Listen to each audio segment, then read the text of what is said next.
Assalomu alaykum aziz boruvchi muxlislar. Kechki paytdan salqingina pantani oldiga o'tiribman.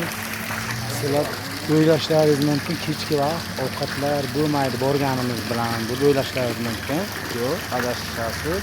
Lekin kechki payt ovqatlarimizdan ham bitta osh bilan grechka bo'lmasligi mumkin. Qolgan ovqatlar bor. Kelib mana qilishingiz mumkin.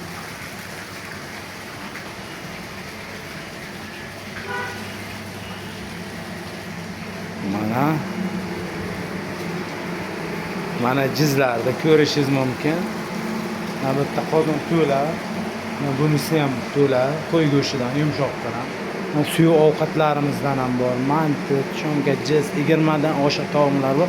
Faqat osh bilan grechka obeddan keyin tugab qolishi mumkin. Qolgan hamma ovqatlarimiz bor.